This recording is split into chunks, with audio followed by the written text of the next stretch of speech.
तो ideal gas और ideal gas से रिलेटेड जो भी इक्वेशंस है उसको हम लोग डिराइव करना जो है वो देख चुके थे। और आइडियल गैस जो है वो एग्जिस्ट क्यों नहीं करता, रियल गैस जो है आइडियल गैस से डेविएशन क्यों शो करता है, इसका जो हम लोग रीजंस जो है वो देख चुके थे। तो अब इसका जो है वो एक टर्म जो है हम लोग को देखना है, कॉम्प्रेसिबिलिटी फैक्टर है। ठीक है, कॉम्प्रेसिबिलिटी फैक्टर जो कि डिसाइड करता है कि रियल गैस या आइडियल गैस होगा, इस चीज को जिसको हम लोग जेड से डिनोट करते हैं। तो कॉम्प्रेसिबिलिटी फैक्टर जो कि जेड से डिनोट किया जाता है, तो it is the ratio of PV and NRT. ठीक है, पीवी और एनआरटी का रेशियो होता है कॉम्प्रेसिबिलिटी फैक्टर। ठीक है, विच decides whether a gas is real gas और एन आइडियल गैस, जो कि ये डिसाइड करेगा कि कोई गैस जो है वो आइडियल गैस है या फिर रियल गैस है। ठीक है, तो वही जो बोले हैं कि जेड इज इक्वल टू जो है वो पीवी और एनआरटी का जो है वो रेशियो है। ठीक है, तो Z is equal to PV by NRT. तो आइडियल गैस के लिए ऑब्वियसली जेड की वैल्यू 1 होनी चाहिए, क्योंकि जेड की वैल्यू जब 1 होगी तो उधर जाके मल्टीप्लाई होगा, तो PV is equal to NRT होता है। ठीक है, फिर इसके बाद जो है जेड की वैल्यू जो है वो या तो 1 से अगर ज्यादा हो जाए या फिर 1 से कम हो जाए तो रियल गैस होगा। ठीक है, showing deviation from ideal gas, ये चीज होता है। तो इस तरह से कॉम्प्रेसिबिलिटी फैक्टर जेड जो है वो पीवी और एनआरटी का रेशियो है, जो कि डिसाइड करेगा कि कोई गैस जो है वो रियल है या फिर आइडियल गैस है। ठीक है, मैथमेटिकली ये चीज डिसाइड होता है। अब वही चीज है कि अगर जेड की वैल्यू अगर 1 के बराबर हो जाए तो आइडियल गैस है, तो आइडियल गैस के लिए जेड की वैल्यू 1, और जेड की वैल्यू 1 से कम या 1 से अगर ज्यादा हो जाए तो वो रियल गैस है, जो कि आइडियल गैस से डेविएशन शो करता है। तो value of Z is equal to 1 for ideal gas at all range of temperature and pressure. ठीक है, जेड इज इक्वल टू 1 जो होता है वो आइडियल गैस के लिए होता है, टेम्परेचर और प्रेशर का जो भी रेंज हो। For high pressure value of Z is greater than 1। ठीक है, जेड की वैल्यू अगर हाई प्रेशर अगर है तो वहां पे जेड की वैल्यू 1 से ज्यादा हो जाती है। Eight intermediate moderate pressure, pressure जब मॉडरेट होगा तो वैल्यू ऑफ जेड जो है वो 1 से कम है। ठीक है, तो इस तरह से जो है वो Z is equal to 1 for ideal gas, किसी भी टेम्परेचर या प्रेशर पे हो सकता है। हाई प्रेशर जब होगा तो जेड की वैल्यू 1 से ज्यादा, और वही मॉडरेट प्रेशर जब अगर होगा तो वैल्यू ऑफ जेड जो है वो 1 से कम होगा। ठीक है, तो ये चीज है, तो इसके लिए जेड की वैल्यू के लिए ये सब जो कंडीशंस है। अब उसके बाद है बॉयल टेम्परेचर या बॉयल पॉइंट। ठीक है, the temperature at which real gas the temperature at which real gas starts behaving as ideal gas over appreciable range of temperature is called boil temperature। मतलब वो टेम्परेचर जिस temperature पे real gas जो होता है वो आइडियल गैस की तरह बिहेव करने लगता है। ठीक है, कोई पर्टिकुलर प्रेशर पे, तो उसको हम लोग बोलते हैं बॉयल टेम्परेचर या बॉयल पॉइंट बोलते हैं।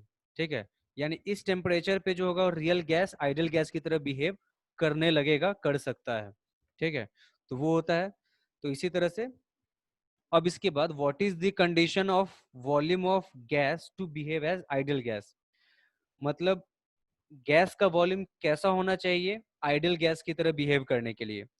ठीक है, तो for real gas to behave as ideal gas the volume occupied by the individual gas molecule must be negligible, जो कि ऑलरेडी हम लोग डिस्कस किए थे। इसको एक क्वेश्चन के रूप में यहाँ पे जो है मेंशन करा दिया गया है, जो कि हम लोग देखे थे कि आइडियल गैस ये मानकर चलता है कि एक मॉलिक्यूल का जो वॉल्यूम है गैस के अंदर, एक मॉलिक्यूल का जो वॉल्यूम है पूरे गैस के मॉलिक्यूल के कंपैरिजन में जो होगा उसके वॉल्यूम के कंपैरिजन में नेग्लिजिबल होगा। तो वही चीज है, for real gas to behave as ideal gas the volume occupied by the individual gas molecule must be negligible as compare to the total volume occupied by the gas. ठीक है, तो अब देखो जैसे कि graph of Z and P. ठीक है, Z और पी का ग्राफ जो है, तो हम लोग जेड का रिलेशन जो है ऑलरेडी हम लोग देखे हैं, और ये भी देखे हैं कि जेड की वैल्यू अगर 1 है, ठीक है, तब वो आइडियल गैस है, और जेड की वैल्यू 1 या 1 से ज्यादा या कम है। ठीक है, तो वैसे केस में जो होता है वो रियल गैस की तरह बिहेव करेगा, आइडियल गैस से वो डेविएशन शो करेगा। तो अगर प्रेशर जब ज्यादा होता है, ठीक है, यहाँ पे जो इसका हम लोग ये वाला जो वैल्यू जो देखे हैं इसका जेड की वैल्यू जो है इसमें कि अगर जेड की वैल्यू, अगर प्रेशर हाई प्रेशर है तो जेड की वैल्यू 1 से ज्यादा, और जब मॉडरेट प्रेशर है तो जेड की वैल्यू 1 से कम। ठीक है, तो इसी चीज को यहाँ पे ग्राफ में जो है देख सकते हैं, इसमें ग्राफ का ग्राफ में जो है इसका ये वाला, तो इसमें ये जो देख रहे हैं बिल्कुल स्ट्रेट लाइन देख रहे हैं। ठीक है, स्ट्रेट लाइन जो देख रहे हैं, तो वहां पे क्या है, Z is equal to PV by NRT. ठीक है, आइडियल गैस के लिए, तो आइडियल गैस के लिए Z is equal to PV by NRT जो होता है, तो वहां पे जेड की वैल्यू 1 होती है। तो जो स्ट्रेट लाइन जो देख रहे हैं बिल्कुल प्रेशर के पैरेलल, वो आइडियल गैस के लिए है। ठीक है, और ये जो देख रहे हैं, जो ऐसे डेविएशन जो देख रहे हैं, आइडियल गैस से जो डेविएशन नीचे की तरफ गया फिर उसके बाद ऊपर की तरफ गया। ठीक है, तो यहां पर जो होगा इस जगह पे जेड की वैल्यू 1 के बराबर है। ठीक है, और उसके नीचे अभी हम लोग जस्ट पढ़े हैं कि जब जेड की वैल्यू 1 कब होगी, जब हाई प्रेशर होगा। तो देख सकते हैं 1 से ज्यादा तब है जब प्रेशर ज्यादा है।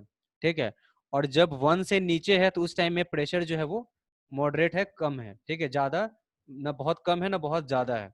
ठीक है, तो जेड इज इक्वल टू 1, ये हो गया आइडियल गैस के लिए।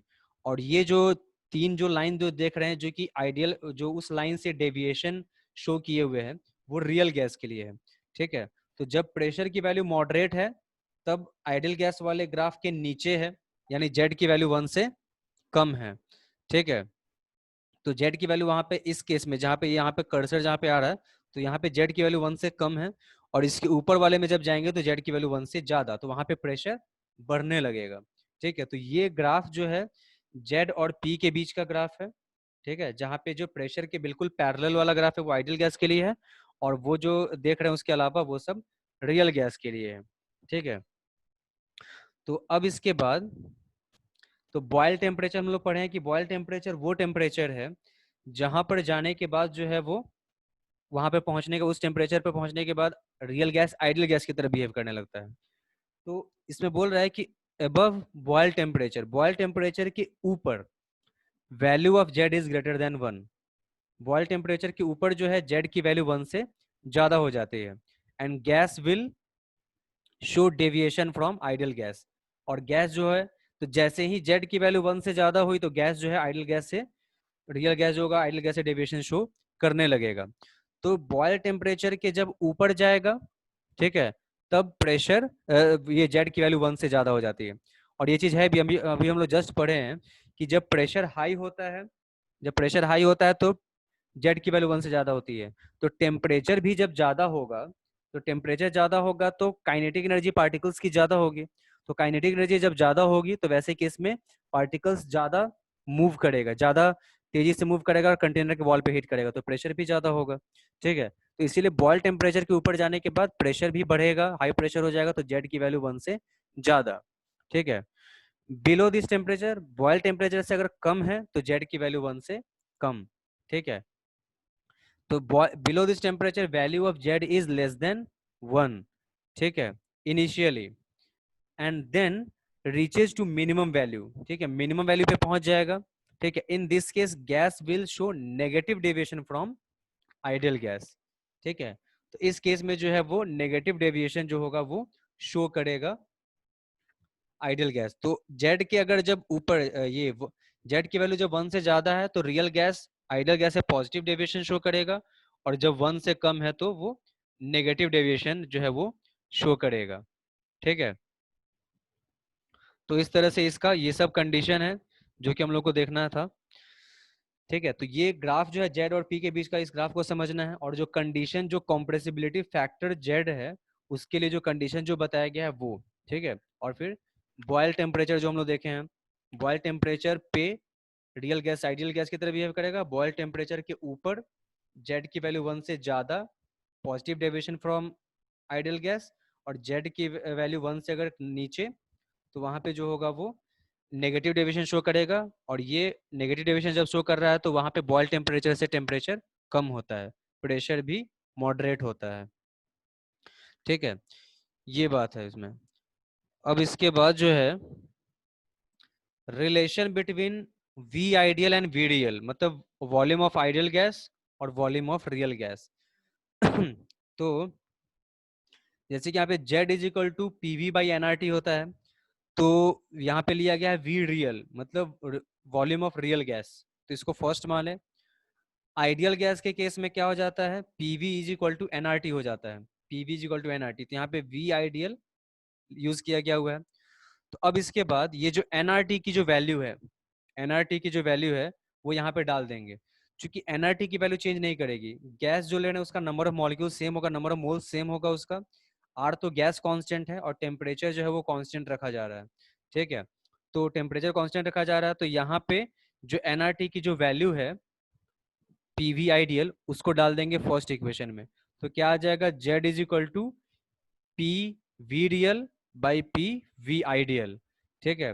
तो पी से पी कटेगा, ठीक है, तो आ जाएगा V real by V ideal, यानी जेड इज इक्वल टू जो है वो वॉल्यूम ऑफ रियल गैस और वॉल्यूम ऑफ आइडियल गैस का रेशियो भी हो सकता है। पीवी और एनआरटी का रेशियो तो होता ही है, और इस तरह से ये हम यहाँ पे शो करके दिखा सकते हैं कि जेड जो है वो वॉल्यूम ऑफ रियल गैस और वॉल्यूम ऑफ आइडियल गैस का भी रेशियो होता है, ठीक है। तो अब यहाँ पे ये हम लोग ये सब देख लिए। अब इसके बाद जो देखना है वो है लिक्विफिकेशन ऑफ गैस, ठीक है।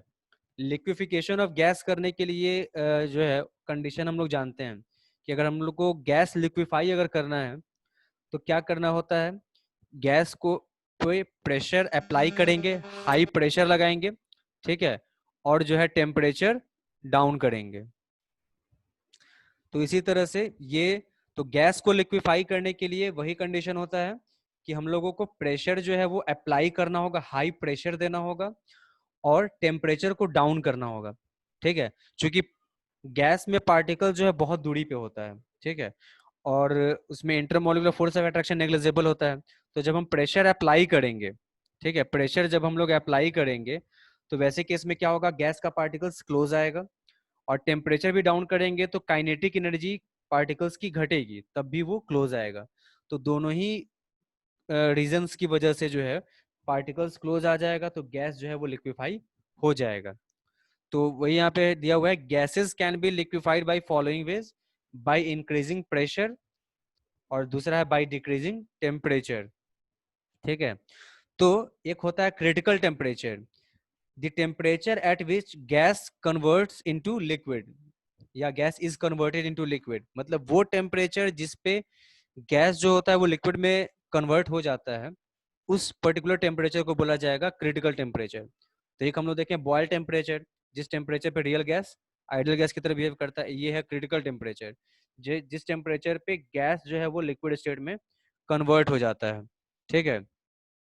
और इस क्रिटिकल टेम्परेचर पे गैस के द्वारा जो वॉल्यूम ऑक्यूपाई किया जाता है उसको हम लोग बोलते हैं क्रिटिकल वॉल्यूम, ठीक है। The volume occupied bye 1 mole of gas, 1 mole of gas के द्वारा क्रिटिकल टेम्परेचर पे जो वॉल्यूम ऑक्यूपाई किया जाता है उसको हम लोग बोलते हैं क्रिटिकल वॉल्यूम, ठीक है।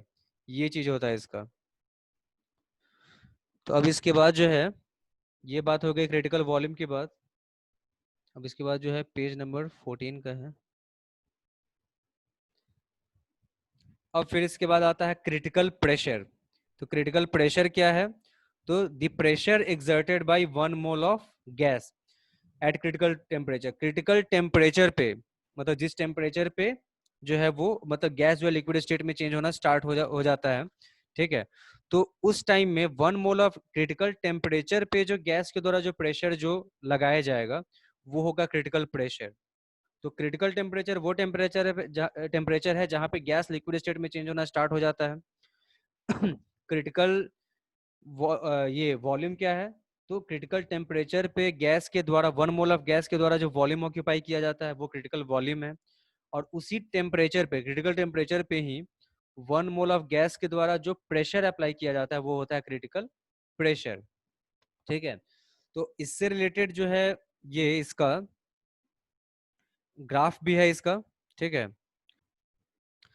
तो अब इसके बाद यहाँ से हम लोग को देखना है वो लिक्विड स्टेट का, तो ग्राफ जो है उसका, उससे रिलेटेड जो ग्राफ जो बताए हैं, ठीक है, ये लिक्विफिकेशन ऑफ गैस से रिलेटेड, तो वो ग्राफ को जो है वो देख लेना है बुक से, अच्छे से उसको समझना है। अब इसमें लिक्विड स्टेट की बात है, तो लिक्विड स्टेट तो हम लोग ऐसे जानते ही हैं कि in this state particles are less, अगर गैस से कंपेरिजन करें तो यहाँ पे पार्टिकल्स लेस क्लोजली पैक्ड होता है, intermolecular force of attraction less होता है, इंटरमोलिकुलर डिस्टेंस सॉलिड से ज़्यादा होता है, गैस से कम होता है। ठीक है, तो ये सब लिक्विड स्टेट की कुछ खासियत होती है। अब ये है कि वेपर प्रेशर की बात है। ठीक है, वेपर प्रेशर जो होता है वो क्या होता है, तो जिस टाइम में लिक्विड जब वेपर में चेंज होना स्टार्ट होता है, ठीक है, लिक्विड जो वेपर में चेंज होना स्टार्ट होता है, तो वहां पे वेपर जो है कंटेनर के वॉल पे हिट करता है। ठीक है, उस टाइम में वो जो प्रेशर जो जनरेट कर रहा है, ठीक है, तो उसको बोला जाता है वेपर प्रेशर बोला जाता है। तो the pressure exerted by molecules of vapour on the wall of container when liquid changes into vapour. ठीक है, लिक्विड जब वेपर में चेंज होने लगता है, तो उस टाइम में जो वेपर के द्वारा, क्योंकि वेपर भी गैसेस स्टेट में ही है, तो उस टाइम में वो जो वॉल पे हिट करेगा, तो वो जो प्रेशर जो एग्जर्ट उस टाइम में करता है, उसको हम लोग बोलते हैं वेपर प्रेशर बोलते हैं। ठीक है, तो वही है इसका। अब देखो, जैसे कि व्हेन लिक्विड इज हीटेड और kept in a container, it takes heat from the surrounding. ठीक है, जब भी किसी लिक्विड को किसी कंटेनर में रख के अगर हम हीट करते हैं, तो ये सराउंडिंग से हीट लेता है। ठीक है, चाहे वो एक्सटर्नल सोर्स से ले, सराउंडिंग से ले, and start changing into vapour. Vapour में चेंज होना स्टार्ट हो जाता है। As a result vapour pressure starts increasing. तो धीरे धीरे वेपर प्रेशर बढ़ेगा। ठीक है, क्योंकि पहले मान लो कंप्लीटली एक ही बार में तो लिक्विड में वेपर में चेंज हो नहीं जाएगा। पहले सपोज करते हैं जैसे कि 10 मॉलिक्यूल्स वेपर का आया, ठीक है, तो वो 10 मॉलिक्यूल्स पहले हिट करेगा, तो उस टाइम में जो प्रेशर जनरेट होगा, फिर और वेपर में जब कन्वर्ट हो जाएगा, तब मान लेते हैं 30 मॉलिक्यूल्स अब हो गया, तो अब 30 मॉलिक्यूल्स हिट करेगा, तो प्रेशर और बढ़ जाएगा। फिर बढ़ते बढ़ते 50-70 मॉलिक्यूल्स ऑफ वेपर बढ़ते चला जाएगा। तो मॉलिक्यूल्स ऑफ वेपर जैसे जैसे बढ़ता जाएगा, वैसे वैसे प्रेशर बढ़ता जाएगा।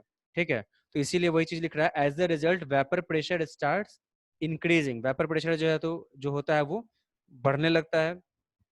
और stage comes when the vapour pressure become constant. एक स्टेज जरूर ऐसा आएगा जहां पर जाके वेपर प्रेशर कांस्टेंट हो जाता है, उससे ज्यादा नहीं बढ़ सकता है। ठीक है, there is both liquid and vapour phase in equilibrium. और उस टाइम में लिक्विड और वेपर फेज एक दूसरे के इक्विलिब्रियम में होता है। इक्विलिब्रियम कहने का मतलब लिक्विड वेपर में चेंज होगा, वेपर लिक्विड में चेंज होगा। ठीक है, दोनों एक दूसरे के इक्विलिब्रियम में है। लिक्विड वेपर में चेंज होते रहता है, फिर वेपर जो है वो लिक्विड में चेंज हो जाएगा। ठीक है, तो vapour pressure at this stage is called equilibrium vapour pressure.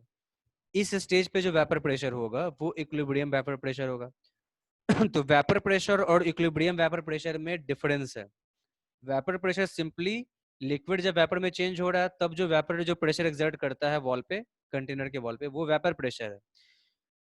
Equilibrium vapour pressure तब है जब लिक्विड को हीट करते जाते हैं, वेपर में चेंज होता जाता है, प्रेशर इंक्रीज करता जाता है। एक ऐसा स्टेज आ जाता है जहाँ पे वेपर प्रेशर जाकर कांस्टेंट हो जाता है, जहां पर जाने के बाद लिक्विड वेपर और वेपर लिक्विड में चेंज होते रहता है, इक्विलिब्रियम में पहुंच जाता है। उस स्टेज पे जो प्रेशर होता है उसको हम लोग बोलते हैं इक्विलिब्रियम वेपर प्रेशर। ठीक है, और बॉइलिंग पॉइंट, जैसे कि पहले तो हम लोग बॉइलिंग पॉइंट हमेशा पढ़ते थे, जैसे कि जिस टेम्परेचर पे लिक्विड बॉयल करता है उसको हम लोग बॉइलिंग पॉइंट बोलते हैं, वो चीज़ है। लेकिन बॉइलिंग पॉइंट जो है यहाँ पे जो जो समझना है वो ये है कि वो टेम्परेचर, जिस टेम्परेचर पर जाने के बाद जो लिक्विड का वेपर प्रेशर है खुद का, वो एटमॉस्फेरिक प्रेशर के बराबर हो जाता है, उस टेम्परेचर को ही बोलते हैं बॉइलिंग पॉइंट। ठीक है, बॉइलिंग पॉइंट जो है ये वो टेम्परेचर है जिस टेम्परेचर पर जाने के बाद लिक्विड का वेपर प्रेशर एटमॉस्फेरिक प्रेशर के बराबर हो जाएगा, तो उस पर्टिकुलर टेम्परेचर को बोला जाता है बॉइलिंग पॉइंट बोला जाता है। ठीक है, तो ये बात होती है बॉइलिंग पॉइंट की। तो इसमें भी है, एक नॉर्मल बॉइलिंग पॉइंट है और एक स्टैंडर्ड बॉइलिंग पॉइंट है। तो इसमें देखते हैं, the temperature at which vapour pressure of liquid becomes equal to 1 atm। जब लिक्विड का वेपर प्रेशर 1 atm के बराबर हो जाए तो उसको बोलते हैं नॉर्मल बॉइलिंग पॉइंट। ये 100 डिग्री सेल्सियस है वाटर के लिए। ठीक है, स्टैंडर्ड बॉइलिंग पॉइंट क्या है, तो टेम्परेचर जिस जिस टेम्परेचर पर जाके वेपर प्रेशर लिक्विड का 1 बार के बराबर हो जाता है। तो 1 बार और 1 atm अलग अलग है। तो 1 बार के अगर बराबर हो जाता है तो उस टेम्परेचर को बोला जाता है स्टैंडर्ड बॉइलिंग पॉइंट बोला जाता है। तो ये कितना है, 99.6 डिग्री सेल्सियस वाटर के लिए। ठीक है, for water because values of 1 bar is slightly less than 1 ATM. 1 बार की जो वैल्यू होती है वो 1 एटीएम से थोड़ी बहुत कम है, ठीक है।